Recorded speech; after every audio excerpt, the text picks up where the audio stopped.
I guess I do a lot of different things. I don't cook in a restaurant, but I make a lot of TV shows in Australia. I write cookbooks and a lot of recipes for magazines and newspapers in Australia. And I like to travel and eat, obviously, but also teach people about cooking, because I think these days cooking has become something that people think is very complicated, but it's actually something that can be quite simple. It sounds a little bit silly to say, but think about somebody eating the food. To be honest, I think a lot of chefs will look at food, particularly in a restaurant, and think that the food ends on the plate.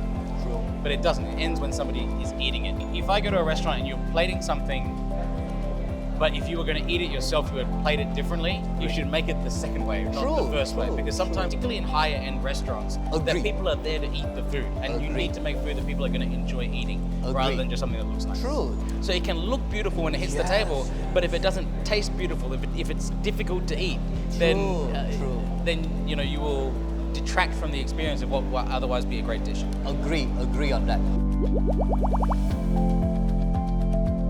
In the media world, you have to be as honest as possible. You know? I think these days with media and YouTube and TV shows, people sometimes, they're almost acting for the camera. Yes. But when you're doing media, you should really just try to be honest, because I think the people who are watching you deserve you to be honest.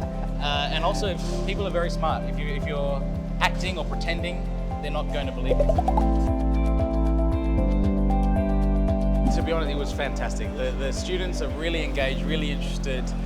You can see them really paying attention to the thing I was talking about. And of course, the support that I've gotten from the chef team here has been fantastic in the preparation and putting the event together. So really, thank you to Golden Chef and thank you to everyone. Yes, it's our pleasure, Chef Adam. Thank you.